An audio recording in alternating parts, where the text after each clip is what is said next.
Good morning, dear student. This is Sonal Gera.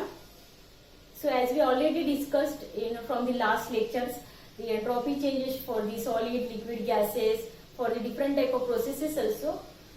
And hence today we are going to discuss about the entropy change for the transition state. Entropy change for the transition state. So, first of all, we understand the solid. They have the two form, that is the amorphous and crystalline form. So what happened here, अगर one crystalline form जो है, where the 1 mole of substance, the crystalline form of substance which is converted into another form of crystalline form of substance at temperature, एक temperature provide करेंगे उसको. So this is what the transition, the process is called as the transition. Okay, अगर ऐसा होता है, एक form crystalline form है, वो अनदर क्रिस्टलाइन फॉर्म में कन्वर्ट हो रहा है, बट दोनों का जो स्टेट है वो क्या है, सॉलिड ही है, but there is a what happen, only the state means form change. अगर उसका अरेंजमेंट है वो हल्का सा चेंज होता है, क्रिस्टल ही रहेगा, लेकिन there is a what happen, there is a just a change in the structure of that crystal.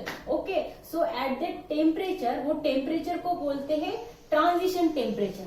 The temperature is called as the transition temperature and the process is called as the transition. Process को क्या बोलते हैं, transition. So this process अगर होती है, ऐसा होता है, so what is the entropy, which is denoted as delta Ts. इसकी एंट्रोपी क्या रहेगी, अगर वन क्रिस्टलाइन फॉर्म कन्वर्ट होता है another crystalline form by using this temperature and the process is called as the transition and the temperature is called as the transition state. So what is the entropy, ऐसे हो during this process, जैसे solid में liquid convert हो रहा था तो entropy क्या थी for the fusion process. So इसके लिए एंट्रोपी क्या रहेंगी, ठीक है. सो लेट अस अंडरस्टैंड, पहले आपको थोड़ा सा मैं आइडिया दे देती हूँ, ठीक है. अभी ये वन फॉर्म क्रिस्टलाइन फॉर्म जो है वो कन्वर्ट होने के लिए there is a what required the some amount of heat, required the some amount of heat. अगर ये one crystalline form, 1 mole of crystalline form of substance है, वो की ऐसे अरेंज है अच्छे से, ठीक है. अभी इसको इसमें कन्वर्ट होना है, ठीक है. तो there is a required the heat, देखते दी. So heat, the amount of heat required to convert the crystalline one form of substance into another form of substance, which is denoted as delta HTS. Delta HTS. So also called as the heat absorbed जो होती है, it is what, that is the delta HTS and called as molar heat of transition. Molar heat of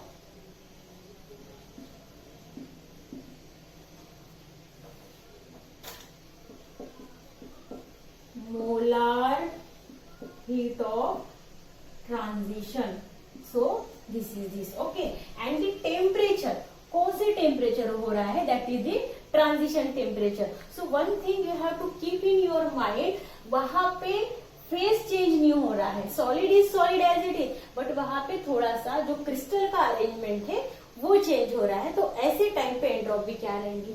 so we can write this in the form of delta STS is equal to, means change in entropy for the transition state is called as delta HTS, molar heat of transition state upon the transition temperature, transition state temperature.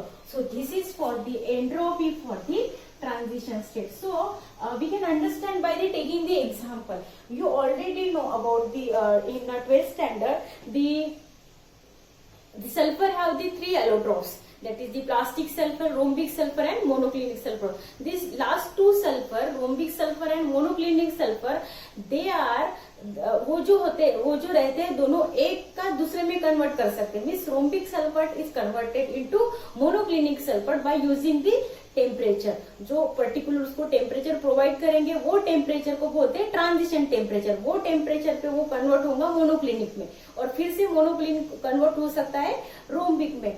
So we have take this example for this transition state example. Okay, So first of all,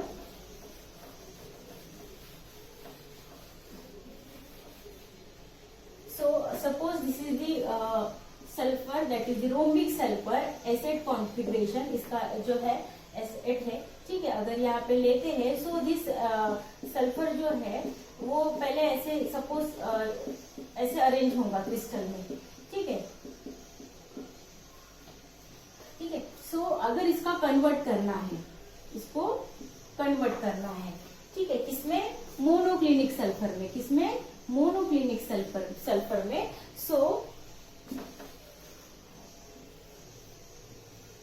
monoclinic sulphur में, so again same the solid and the acid configuration.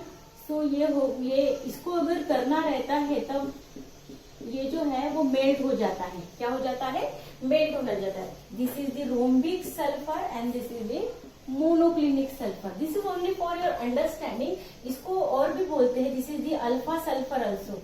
Rhombic sulphur is called as the alpha sulphur and this is the beta sulphur. Okay, so you already got the idea. अगर एक temperature इसको ये provide करेंगे heat, तो क्या बोलते हैं इसको, मोलर हीट ऑफ, क्योंकि 1 मोल ऑफ सब्सटेंस कन्वर्ट हो रहा है, molar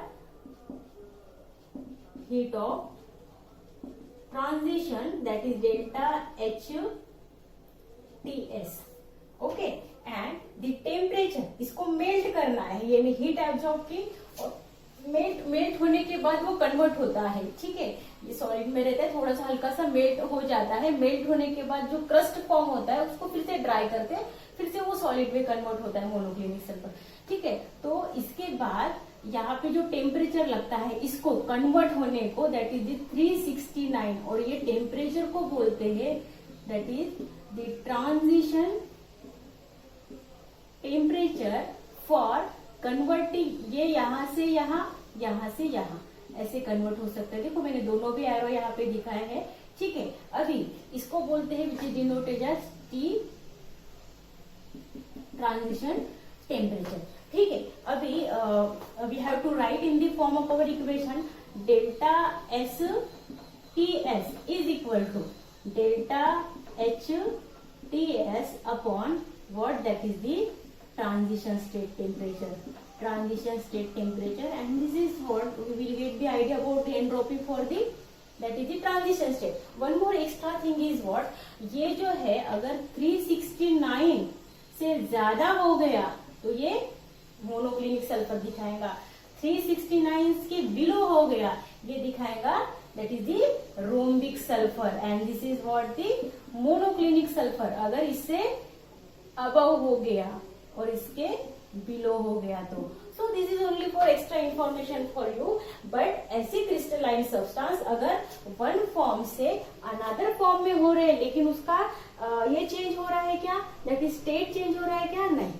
so there is about the entropy for the transition state. This is the example. Okay student, so in next lecture we are going to discuss about the very interesting part and the last part of this part, unit 2 part 1, that is the from the entropy we started the entropy for the part 1।